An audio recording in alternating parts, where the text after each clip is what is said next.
Hi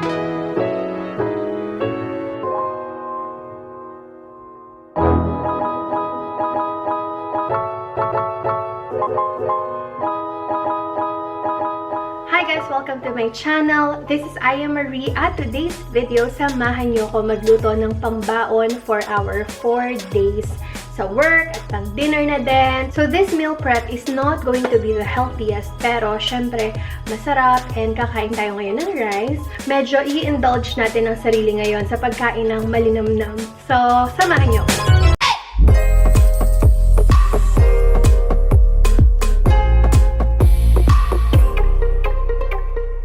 Okay guys, simulan na natin ang pagluluto. So, una nating iluluto ay yung chicken kaldareta. So, gumagamit ako dito ng fresh chicken thigh cutlets. So, kung makikita nyo, sobrang laki ng pirasa na to. Hihiwain ko pa to ng mas maliliit later on. Nilalagyan ko lang siya ng konting vinegar at i-marinate lang natin siya sa fridge mamaya for at least 30 minutes para manuot talaga yung lasa doon sa chicken.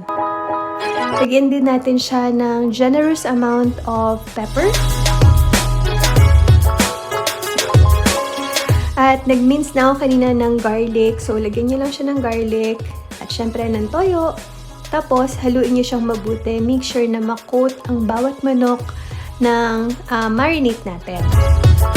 Takpan nyo lang siya guys ng cling wrap. At ilagay nyo sa fridge for at least 30 minutes para manuot talaga yung lasa dun sa manok.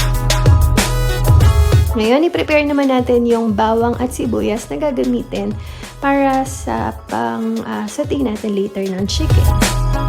So guys, itong bawang, alam nyo, napakasustansya nito. Marami siyang medical benefits. But guys, I just want you to be aware na pag bibili kayo ng bawang, make sure na organic yung bibili nyo. Organic meaning walang mga chemicals na hinalo. Kasi guys, naranasan ko lang na I used to buy yung mga garlic na sobrang puti, sobrang ganda tingnan. But then I realized, may mga chemicals palang ginagamit doon para pumuti. Binibleach pala siya sa China. So, gusto ko lang maging aware kayo na, syempre, ayaw naman nating makakain ng mga chemicals. Kasi, syempre, harmful to sa katawan. So, make sure na bilhin nyo yung organic.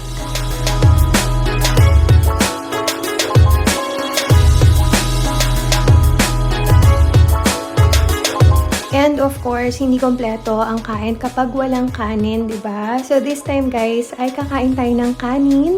Kasi medyo tinatamad na akong gumawa ng cauliflower rice. Sorry naman. Minsan tinatamad din talaga ako. Kaya dun tayo sa mas mabilis, kanin. Although syempre, this is not the healthiest. Pero okay lang yun, minsan lang naman. Okay, handa na natin yung pan na paglulutuan natin ng ulam. Habang umiinit siya, hiwain ko na tong pork roast kasi ito naman yung gagamitin natin para sa ating binagoongan.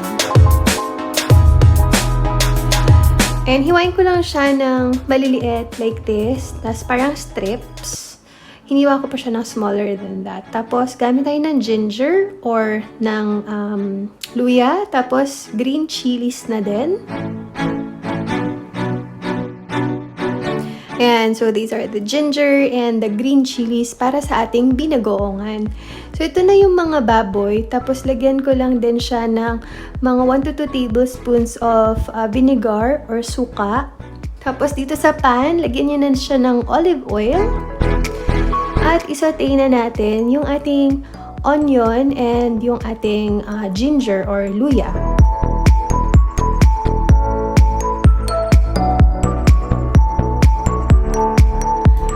Ayan, so haluin nyo lang mabuti, isatiin nyo lang mabuti at once na medyo translucent na yung ating onion, pwede na natin i-add yung ating bawang or yung garlic.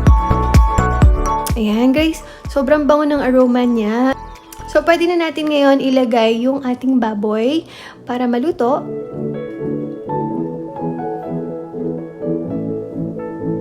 And prepare na natin yung gulay na gagamitin natin para sa kaldareta. So, I'm using carrots and potatoes.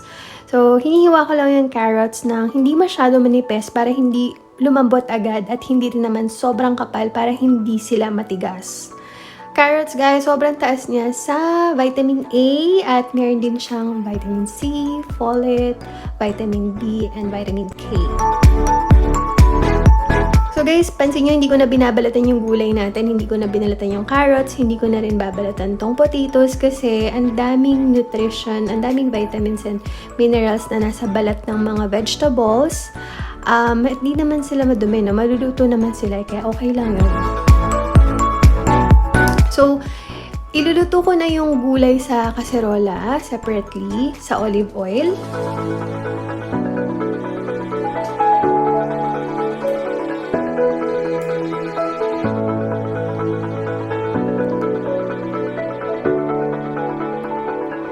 And don't forget na haluin yung binagoongan dun sa other side. Ngayon, habang naluluto yung gulay sa kabila, mag-focus tayo dito sa binagoongan. I-season nyo na siya ng konting salt. Tapos, haluin nyo mabuti. At mag-a-add na tayo ng bagoong alamang.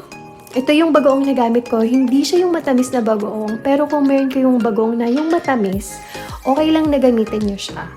But this time, ito yung maalat na bagoong, which is okay lang din naman sa akin.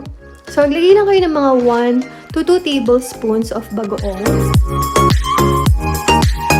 And mag-add ako ng konting sugar kasi nga maalat yung bagong na nagamit ko. So this will neutralize the taste or the saltness of the bagoong.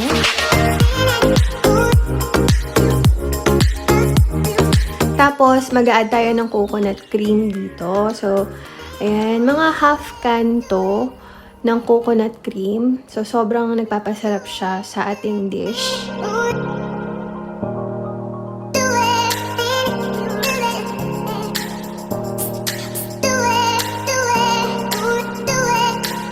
Ayan guys, Diyos ko, sobrang bango. So, takpan nyo lang siya and bring to a boil. Tapos, pag nagbo-boil na siya, hinaan nyo na yung apoy ng konti para ma-simmer. On the other hand, ihango na natin yung gulay sa isang container. Gagamitin natin siya later on. And on the same pan, lagay kayo ng konting olive oil at iluluto na natin yung chicken for the kaldareta. Ito yung marinate natin kanina sa fridge 30 minutes ago. So, ayan, ready to be cooked na siya. Ayan, antayin nyo lang siya na maluto. And then, biling-bilingin nyo para maluto all sides. Tapos, tanggalin nyo na din yung chicken doon, put into one container, and then, isasauté na ulit natin yung some onions. And let's check out the binagoongan. Look at that! Yum! Okay, malapit na maluto itong binagoongan. Ilagay na natin yung green chili. Ayan. So, kung pansin nyo, medyo natutuyo na siya. Nawala na yung pagka-liquidy niya.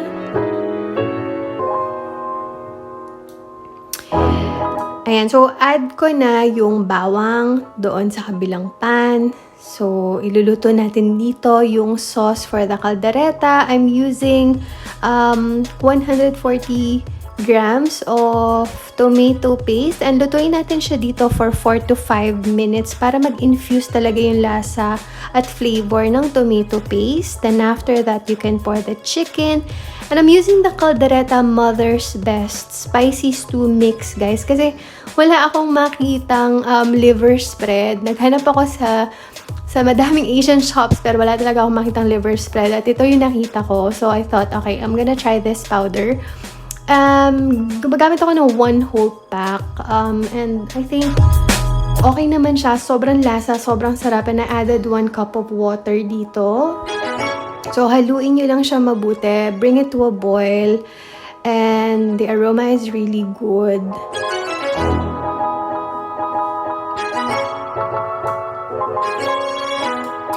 And of course, mag-add tayo ng bay leaves para mas mabango pa siya, diba? At mas aromatic. There you go. Look at that.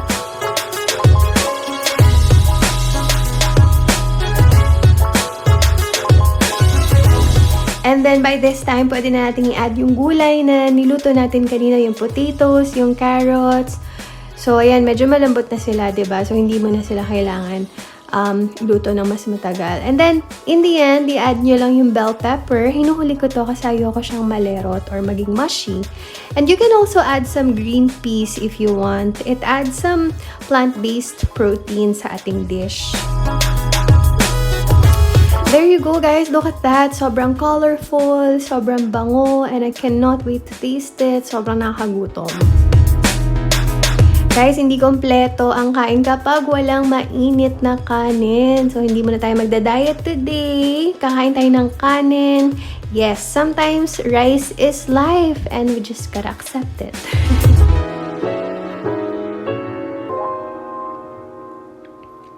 There you go, guys. So this is our pork binagoongan with coconut cream. And this is our kaldareta, chicken kaldareta.